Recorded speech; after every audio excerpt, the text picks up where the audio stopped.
Hey guys. We're here today to check out Nonpoint's cover of Prince, When Doves Cry.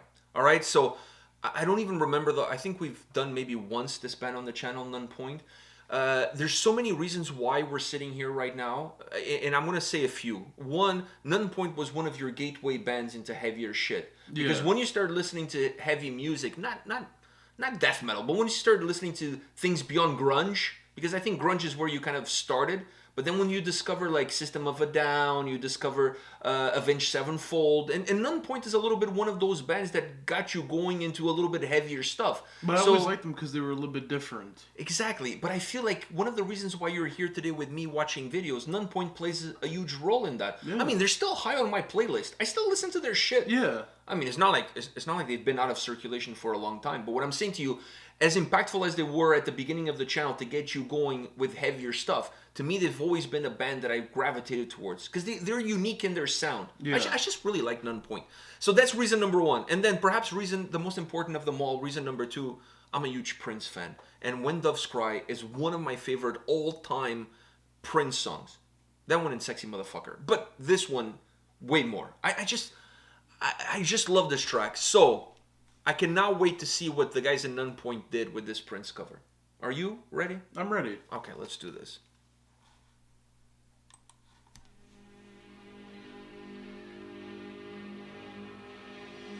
Dig, if you will, a picture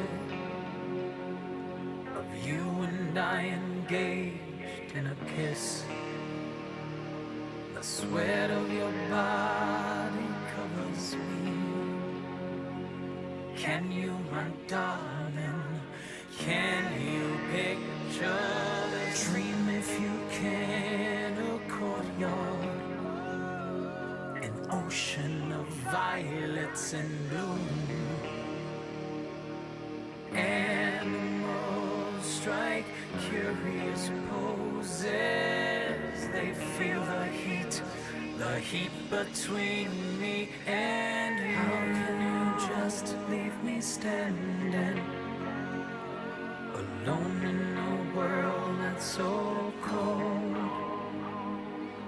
Maybe I'm just too demanding.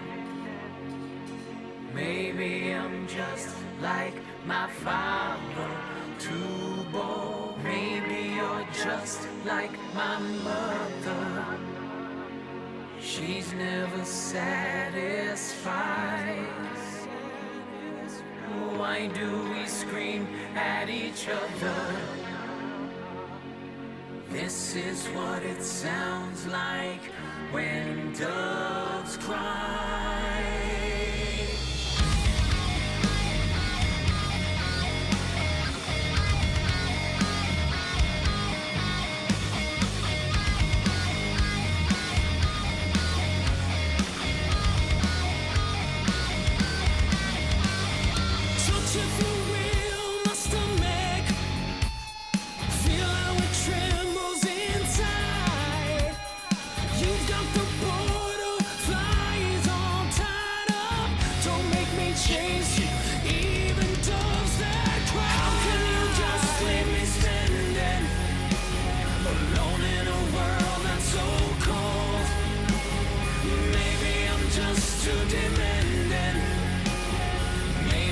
Just like my father, too bold. Maybe you're just like my mother. She's never satisfied.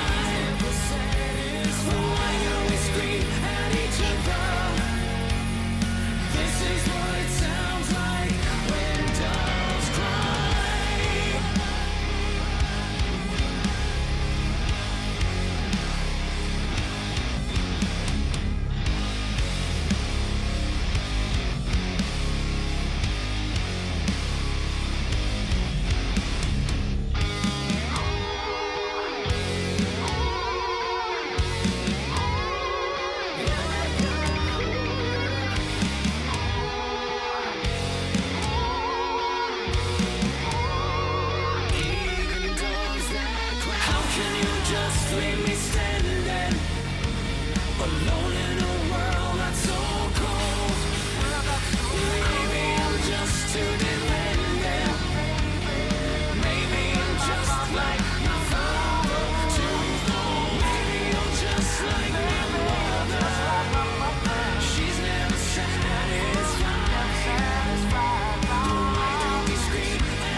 Oh, oh man, that was fucking badass.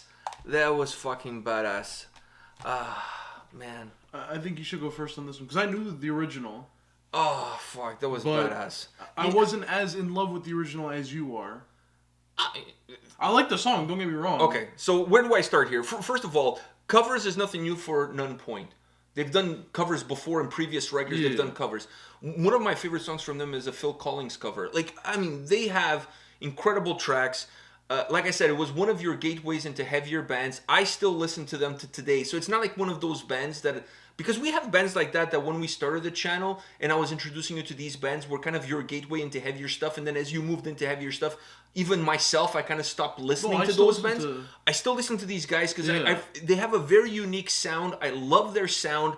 And I love the vocals. I love everything about this band. So they've been one of those that I never discarded, even as we've gotten into heavier stuff. Nonpoint has always been a band that I play and it's on my playlist.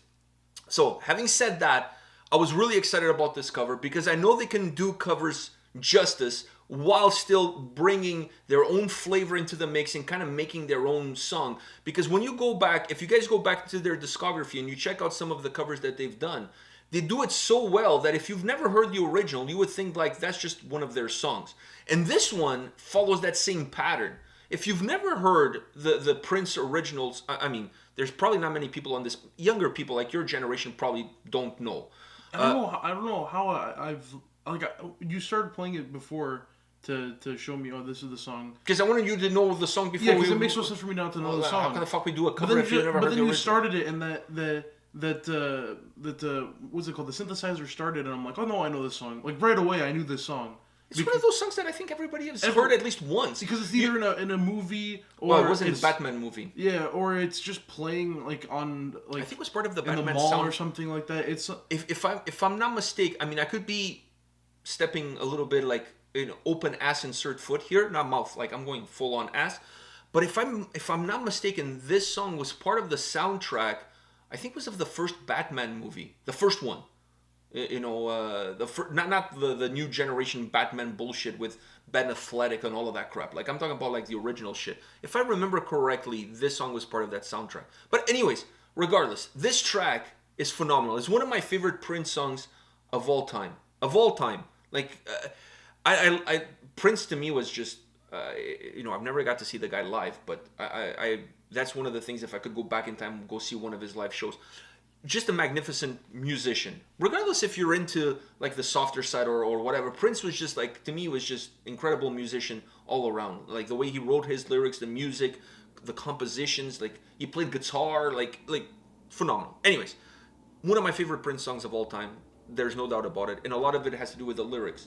Because when the song came out, I remember being a teenager and looking towards my mother and my father, and some of these lyrics kind of represented how I felt. Because I always felt like my mother was never satisfied. Like it didn't matter what I did, or it didn't matter what my father did, or it didn't matter what anybody did.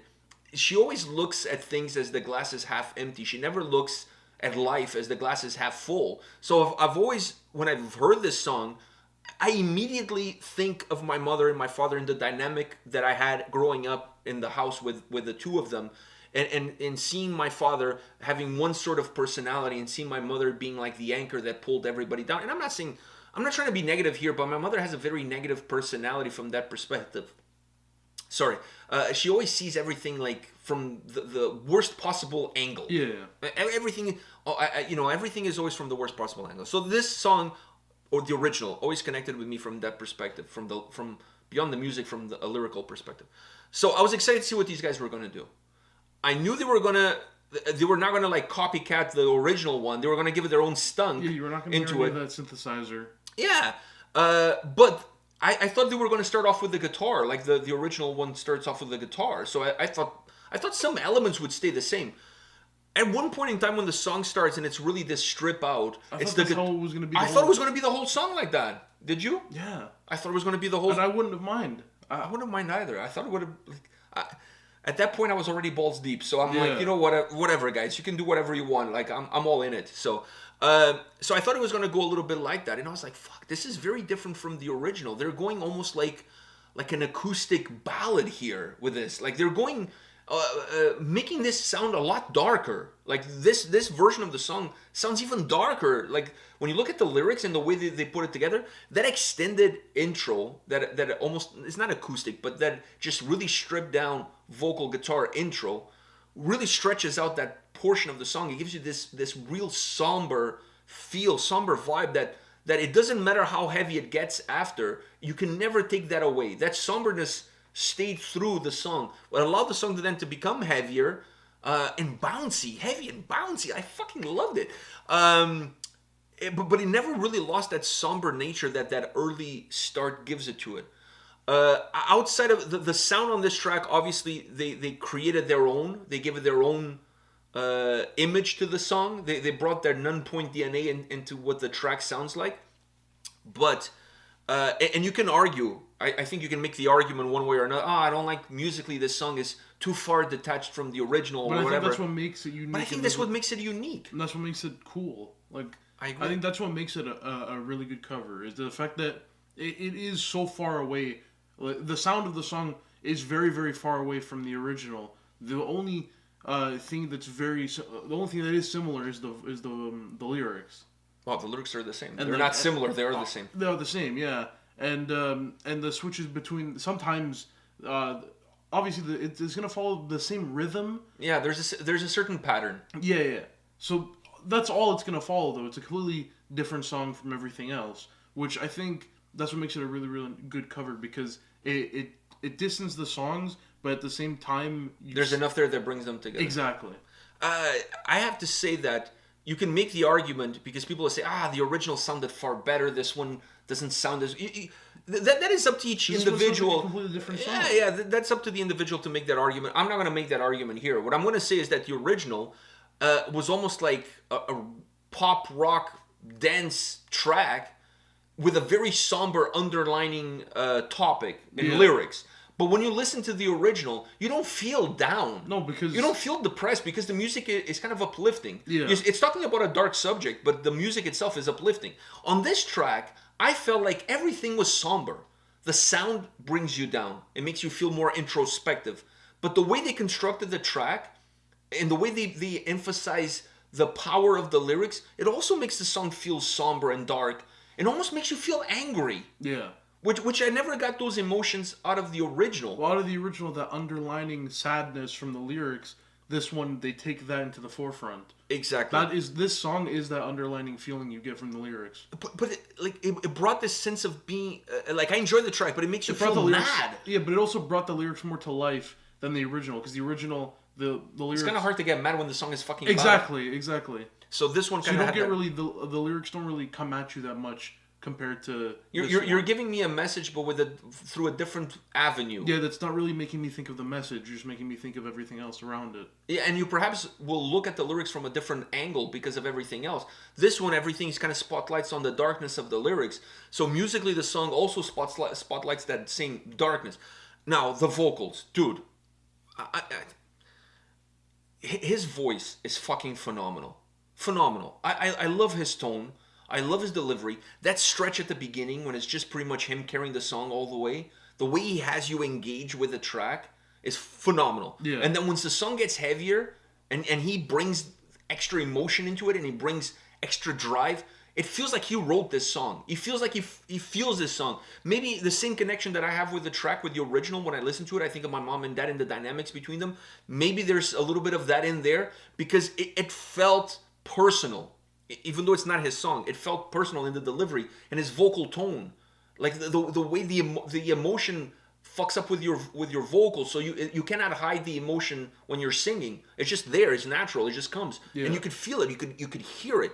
So one more thing I want to say is, did you see the drummer getting up and playing the drums like he got up off the seat and it was just playing like that? Fuck! I thought that was that's. If I was a drum player and this song is what I would fucking... I think I would also kick the drum kit at the end. Because this version of the song just fucking got me mad. That gets the emotion out. Yes. But in an aggressive it squeezes way. the emotion from the lyrics into the actual song. But in a very aggressive kind of way. But aggressive in terms of how I felt listening to it. But the song itself is not aggressive. Even the way they put it together, it's not very aggressive. Even the heavier parts are not very aggressive. Very heavy. But it just squeezes all that aggression out of you. Fuck, I love this cover. These guys, man, fuck. It's been a while since they released an album too. Yeah. It's been a while. So I think it's time they start working on a new record. Well, maybe this is it. You know, this is... Man, the last time they came to Toronto was in 2017. Was it 2017? I think it was 2017. They were on tour with Alter Bridge. And I remember not going to the show because of Alter... I'm not an Alter Bridge fan. So I was like... Alter Bridge was the headliner. So I'm not like... Fuck, I really wanted to see these guys, but... So I was like, oh, maybe they'll come back again as the headliner or on a better bill. They haven't come back since? They haven't come back since. So hopefully sometime soon we'll see Nonpoint playing in Toronto. I would love to go to one of these guys' shows. Yeah. I would just love to go to one of these guys' shows. All right, guys, this is it for today. I hope you guys enjoyed this cover. This week on the channel, a lot of covers. There's another one coming towards the end of the week. A Michael Jackson one. Let's just say somebody's going to beat it. Yeah. More than once. All right. On that note, come back tomorrow. We'll have more videos for you. See you guys. See ya.